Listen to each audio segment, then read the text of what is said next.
Hi everyone, I trust you're doing well this week and enjoying the warm weather. It's been almost a month since I last prepared a video updating you about our response to coronavirus. That said, I've seen most of you in various contexts at our worship gatherings on Sunday mornings, our Sunday evening Bible studies, our men's Bible studies on Tuesdays, or digitally our Zoom prayer meetings on Thursdays. And so I trust that all of you, whether we've seen each other or spoken to one another or texted or communicated over social media, all of you are aware of what's going on and what we're doing, as well as the options available to yourself for gathering. Those of us who have been physically gathering have been tremendously blessed, and our numbers in the morning have grown each week. For those who are uncomfortable still with a larger, though socially distanced gathering, can I encourage you to come at 5:30 p.m. for a 6 o'clock start on Sunday afternoon for our evening small groups. Well, depending on the week and those present, we have 2 or 3 groups. These are spread throughout the building and outside in the front. This week, we will have a group for men, a group for women, and Lord willing, a group for people wishing to be baptized. If you've not been gathering physically, this provides the perfect way in which to ease back into the discipline safely. And by and large, friends, it is safe. We can know that, and we must believe that. All of the virus figures continue to fall in light of the overall picture. The latest figures I saw this morning show a mere 18 coronavirus patients in London hospitals. While news of difficulties in the north have taken the spotlight, our densely populated and re-emerging city of London continues to do far better than the rest of the country, having once not only been the epicenter of the country, but in some ways of the world. Our borough of Haringey continues to do better than the rest of the city.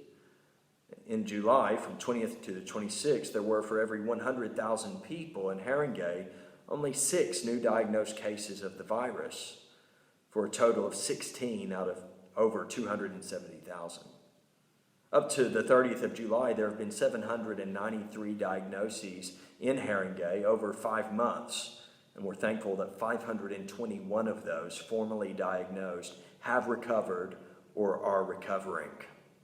Those who did not recover, the vast majority of them died of conditions other than COVID, such that COVID wasn't even on their death certificate.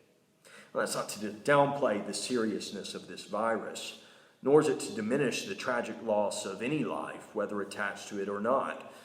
But it is to give you some perspective. It is to reiterate, in the same way we trusted the government going into lockdown, voluntarily cooperating for the sake of the public health in the face of an uncertain assailant, we can trust them coming out of lockdown, rebuilding social and spiritual disciplines, not least of which is gathering as a local church. No, we shouldn't become complacent. There is a creeping rise in the virus in various parts of the country. I feel the need to emphasize that there are still protocols to follow. Good hygiene should be practiced in the best of times, but we have a hand sanitizing station as you enter the building to ensure this. Our building is naturally very well ventilated, with a total of 8 large opening windows, like the one behind me, around the hall. These are open, as are each of the 3 layers of doors that lead to the outside, filling the room with a cross-flow of fresh air. Those who have been told to shield due to age, sickness, or vulnerabilities should continue to do so, at least until after shielding lifts at the beginning of August. Contrary to what you've possibly read or been told, there is no ban on singing in the official government guidance. As Baptists, we are nonconformist Protestant Christians. We have no interest in bending over backwards to comply with things that are at most advisorial suggestion.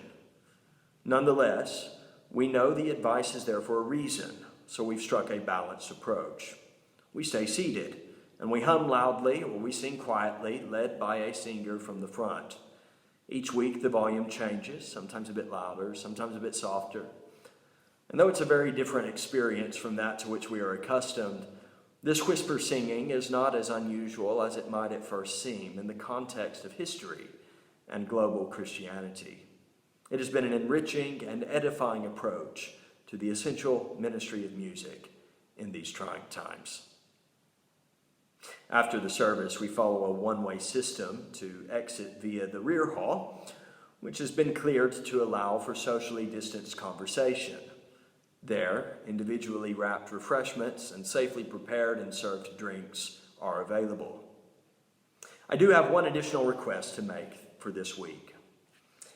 As concerns about complacency have risen, as well as the reemergence of people who are sheltering at the moment, the government has encouraged us to think not only of hands and space, but also face. Recently, we have been required to wear a face covering of some sort in shops, but that guidance didn't extend to churches. We are advised from the 8th of August that it will. There's no need to make a bigger deal of this than necessary. It's a small thing to ask, whatever your personal thoughts, and is less about protecting yourself and more about protecting and respecting others. While we cannot yet enforce that you wear a mask this coming Sunday, we do politely ask that you wear one. And we must require that you wear one from the 8th of August. Please don't make this more difficult than it has to be.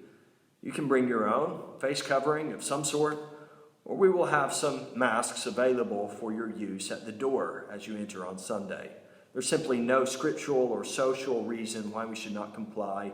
We cannot fall into the anti-mask virtue signaling of populist politics we have seen in other parts of the world.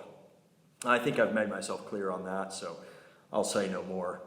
I do look forward to seeing at least the upper part of your face this Sunday, Lord willing. Till then, may the Lord bless you and keep you and encourage your hearts. Amen.